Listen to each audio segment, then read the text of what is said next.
This is problem number 8 on the practice problems for test number 3.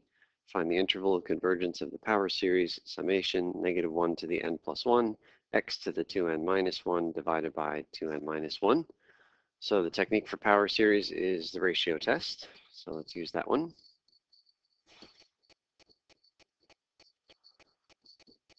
And the basic setup for the ratio test involves finding a limit as n approaches infinity of the next term divided by the current term inside of absolute value.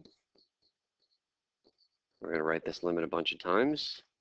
Okay, so to find the numerator of this fraction, we want the next term. We're going to plug, instead of all these n's, we need n plus 1s. So let's put that in here. So -1 to the n plus 1 plus another 1.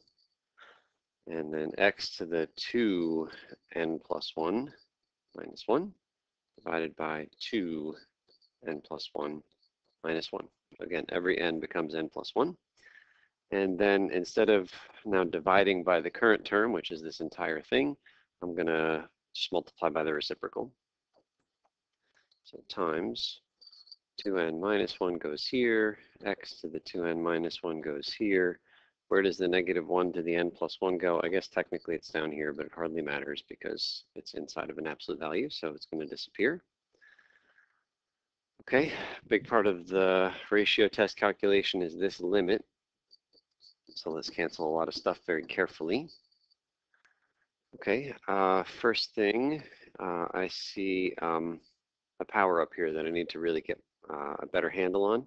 That's really 2n plus 2 minus 1, so that's really 2n plus 1. And then down here, this one is also really 2n plus 1. So now we'll cancel. Downstairs, I have x to the 2n minus 1. Upstairs, I have x to the 2n plus 1.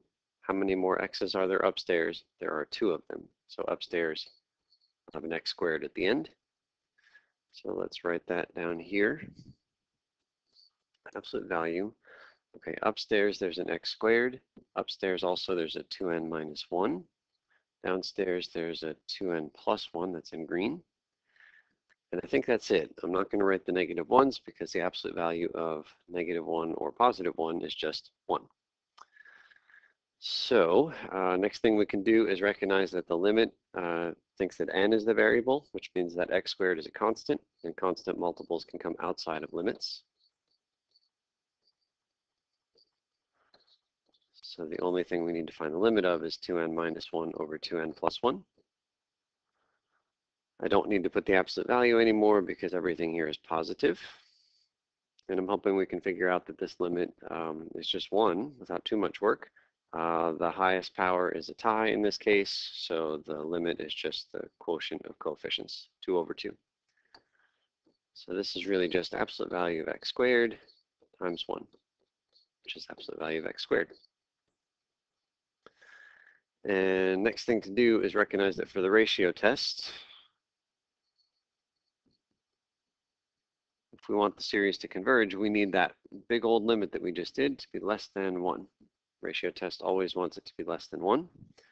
So we need to pick x's, where when you square them, you get something less than 1. So I don't really know what to say about this one. If you try putting a plus or minus 1 on either side and then taking a square root, you end up taking a square root of a negative. I'm just going to draw a quick picture to convince you that finding the values of x that make that inequality true is easy.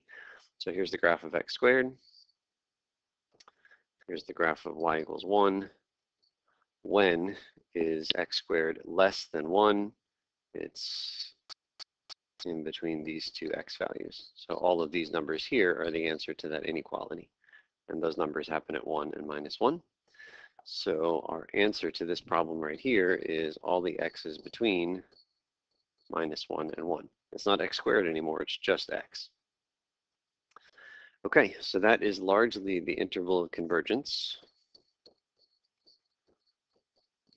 except possibly for the endpoints, which we always have to check separately when we do this ratio test on a power series. So in order to check the endpoints, 1 and -1, we're going to plug 1 and -1 separately into this thing right here. So I'm going to copy that down below.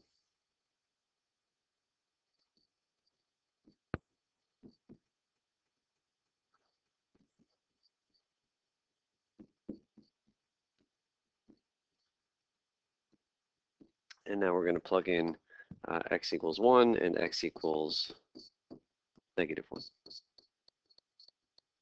So when we plug x equals 1 for this x right here, this entire thing is 1 to a power, which is just 1, so we don't have to write it.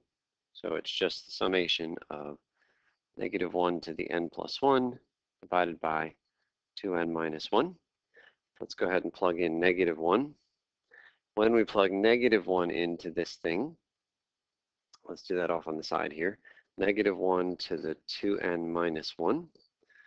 So sometimes that's positive and sometimes it's negative, but then there's another -1 sitting in the front ready to multiply.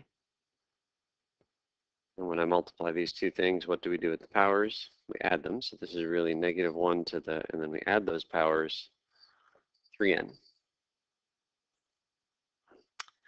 And -1 to the 3n, what does it do? Well, let's see. So it would be -1 cubed, and then -1 to the 6th, and then -1 to the 9th. And those guys are alternating. So I think that down here I can put, and I'll put -1 to the 3n, but I'll know in my head it's just alternating, just like the series right above this one. So I feel like the alternating series test is appropriate for both of these because they're both alternating. So we will consider the parts without the -1, the not alternating parts. And I will say that if we let a sub n equal those things, then is it true that the a's are decreasing? And hopefully we recognize that as n gets bigger, this fraction right here gets smaller, so they are decreasing. And we also need the limit to approach a certain number. And what is this limit equal to? It's 0. And those are exactly the two conditions, decreasing and heading to 0, that the alternating series test requires. And the conclusion by the alternating series test is that both of the green series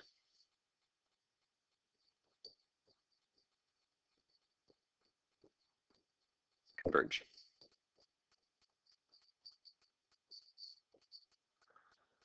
So then our final answer for the interval of convergence, it was all the x's between -1 and 1.